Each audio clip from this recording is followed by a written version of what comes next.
Deacon Tom will be speaking about uniquely blessed, the journey of walking with one's child in religious vocation. Okay, Tom. Thank you Deacon so much. Tom, Deacon Tom, sorry. That's okay. Thank you so much.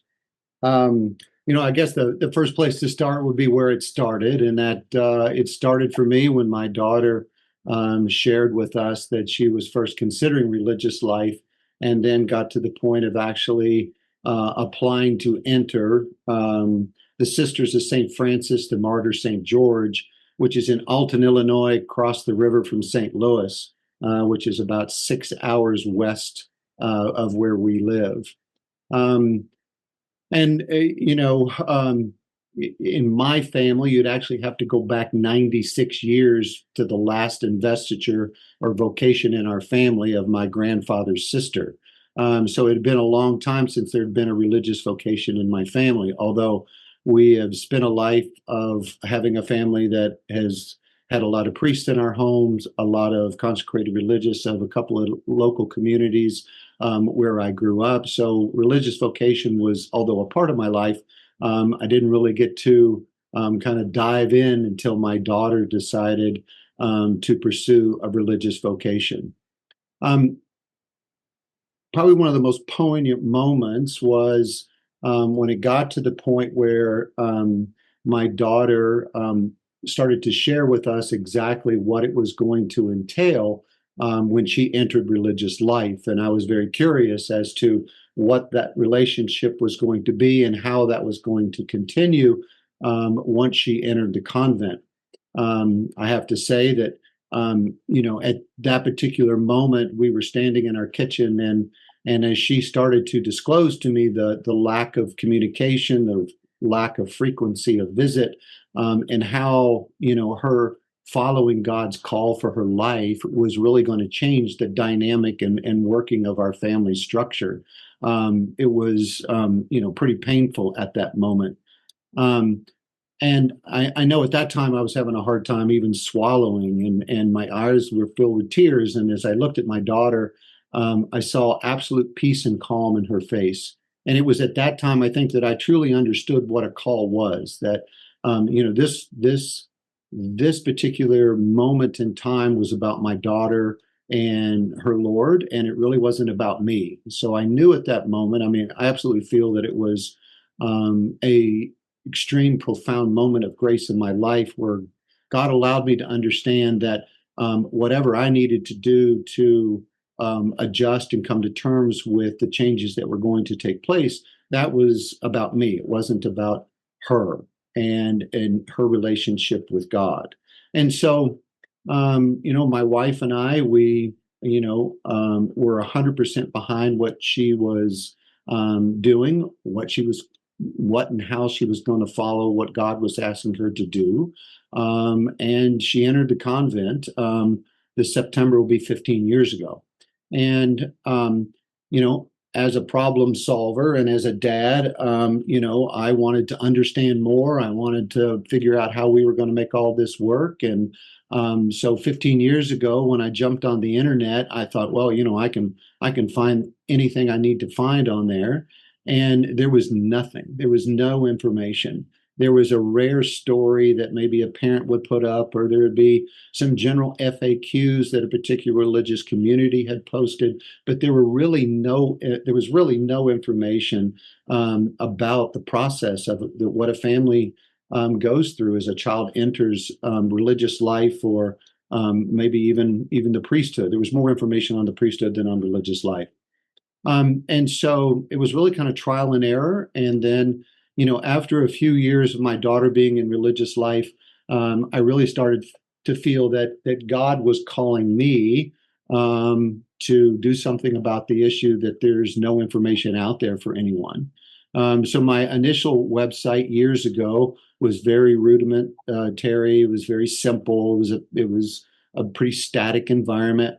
And then it kind of sat there for a while. Occasionally we would, people would find out or about our daughter in a community, and when they would reach out, or sometimes the my daughter's religious community would pass our names out, and so very slowly we started to have more conversations about, what goes on for a parent as their child enters religious life. And so, as I felt God asking me to do something more about this, I sought out professionals to rebuild my website. I actually created a closed Facebook group, which is now about 3.5, 4 years in the making, where it is only open to parents, no other family members, no people from outside.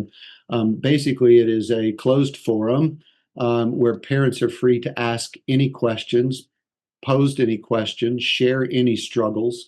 So it's by parents for parents.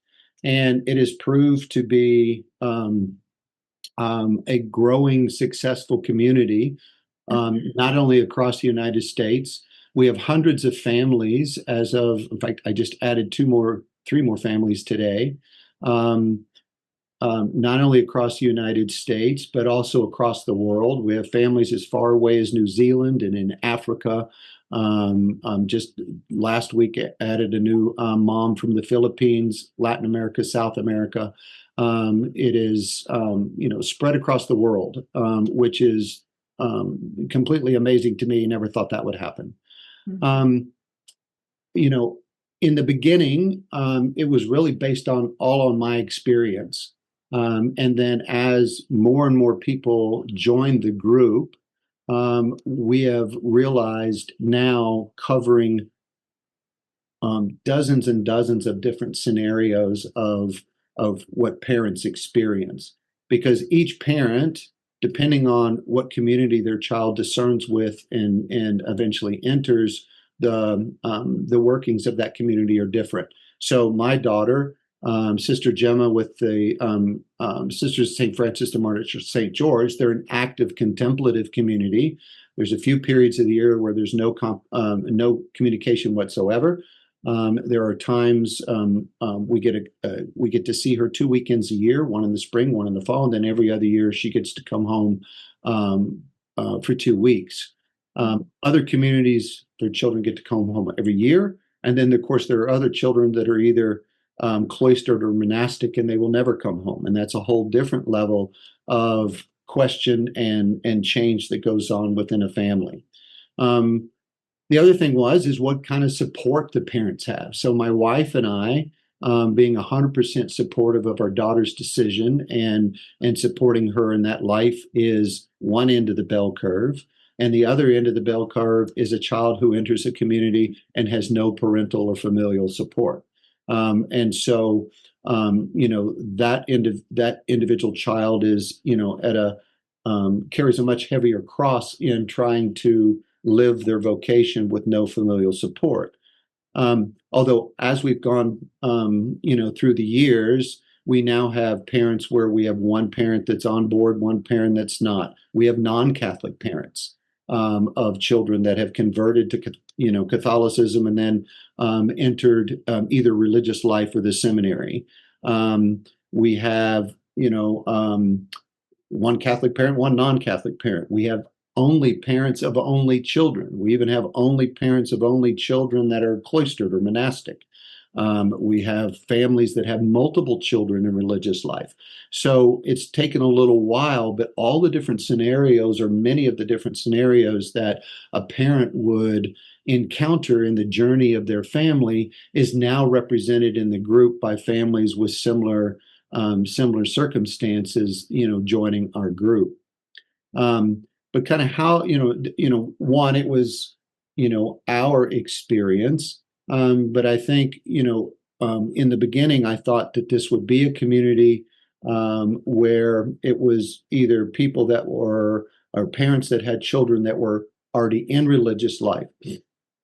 As time has gone on, our greatest growth in the community is with parents of discerning children. We have more people joining today that, because the information is out there and available, we're able to walk with those parents at the point their child starts to discern, which is, I think, a very powerful vehicle. There's been two very long streamed conversations that have gone on in the last 2 days. One of them having to do with the fact that a child had been with a community for a certain amount of time, and she was asked to actually leave the community. So we have a child who feels like they have a vocation. We have parents that are supportive of a child in vocation. It's just the community fit was not right. And so then not only is there the whole adjustment of surrendering a child to religious life, adjusting with that. As parents, we get invested in that process, and then all of a sudden a child comes home. And so we now have a body of parents that have experienced that, and their child has successfully moved back home and then found another community that suited them better and are thriving within that community. The other thing that we had is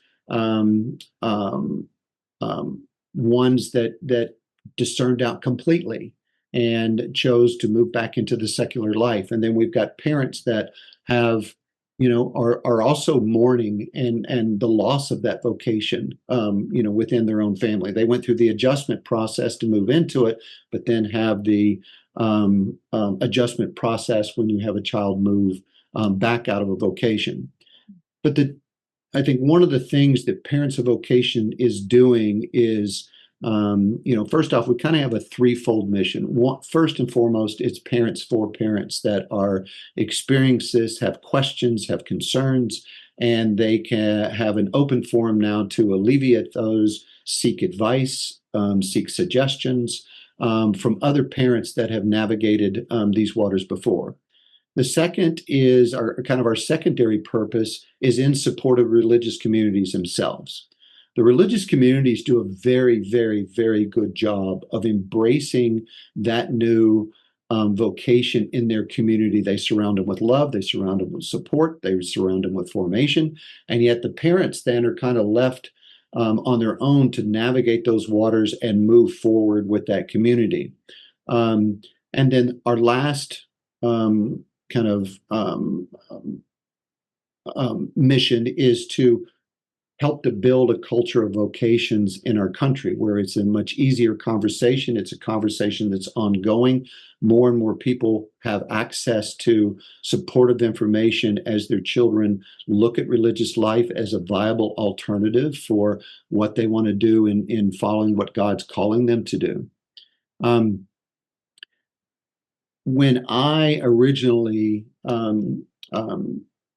was experiencing my daughter entering the convent and the changes that were going on in my life, I used to kind of joke that my daughter took vows but I didn't take vows. Today, I would say that I disagree with my earlier self 100%. As time has gone on, I really think that God calls the parents just as much as the child in this vocation. Our vocation is different. He calls us as parents in support of that vocation, but in a lot of ways, we adopt the same vows that our children do. My daughter took a vow of poverty, obedience, and chastity. Most religious will tell you that the hardest vow is obedience. And for me as a parent, I would have to say that's true. I would love to say that I can drive over and see my daughter whenever I want. I can't. I would love to say I can pick up the phone and talk to her whenever I can, and I can't. So, so parents have to adopt whatever the rules of life are for that community. So we too have to become obedient to the structure and the rules of their religious life. The next vocation or the next vow that they take, is one of poverty. Before my daughter entered the convent, I thought poverty was an economic condition. Today, I will tell you that a poverty of a father not being able to speak to his daughter, see his daughter, be with his daughter, hug his daughter. There is a poverty of proximity. There is a poverty of ongoing frequency of intimate contact with my daughter. So so I too embrace a poverty with my daughter. Chastity is a little bit different in that my daughter chose a life of virginal chastity. And so therefore, as a parent, I know from that particular child, I will never be a grandparent. Um, Time remains to be seen as to whether or not my son graces me with that. But right now, my daughter, that's not a possibility. But as I mentioned earlier, we have parents whose only child is either cloistered or monastic. So, if in fact that vocation continues, they know they will never be a grandparent. So in a way, it's kind of one step removed that we also have to embrace that vow of chastity in our child's life that then creates the lack of a grandchild for a parent. Um, when we look at the pressures of what's going on in today's societies and with children that are trying to pursue a religious vocation, I think some of this is what plays into it. Back in 2024, the USCCB Secretary for Clergy and Consecrated Life and Vocations did a study, and they queried for the women religious. They queried the Leadership Conference of Women Religious, Conference of Major Superiors of Women Religious, United States Association of Consecrated Virgins, and the National Conference of Vicars for Religious. For men, the Conference of Major Superiors of Men, and then also the Institute for Priestly Formation, the National Association of the Catholic Theological Schools, and college seminaries. So basically, they looked at both the formative groups of both men and women in religious life or the priesthood, and they queried those that were either female religious that were either going to be taking their perpetual vows or ordinands that were getting ready for ordination into the priesthood, and queried these groups as to did they receive any kind of pressure not to pursue their vocation. And about 55% were discouraged from entering religious life as a combined group. It was a little bit more on women than men. It was in the low 40% for men and about 60% for women had received pressure or dissuadement from friends, coworkers, parents, or other family members. And so I think there's a lot of pressure on these vocations today. And one of the strongest one is of a parent who would try and dissuade a child from a vocation. One, parents are having less children today, so the likelihood of a religious vocation goes down because they are strongly pushing their children into secular careers. Also, fewer and fewer young people are having children. I was just having a conversation with some neighbors and parishioners, friends of mine, have two children, and neither one of their children want to have children. So, I think it's an ongoing societal pressure that's taking place as well. We also are living in a society where the concept of self-sacrifice is going down as a part of what society is asking of or demanding of people today. And then the change in the family dynamic of not being able to see your children and your family members as often as you would like, especially around holidays or major events like weddings and funerals. And those things provide a lot of pressure as well. So, where POV started a few years ago and prior to the active community group I have on Facebook to where it is today, it's grown exponentially because of the forum. Two, we've been able to, as parents, help serve other parents in more and more individual and unique conditions because of the fact that we actually have parents that are now experiencing all these different situations in their families. Today, we represent parents that have children in about 50 different female religious communities, about 30 different male communities, and right now we have about 23 different dioceses or archdioceses where parents have sons that are in formation or already been ordained into the priesthood for those. About 35% of our parents have children that are either cloistered or in a monastic life. Some of those inside the country, some of those outside the country. So that's kind of an overview of Parents of Vocations, and what we do. I'd certainly like to open it up for questions.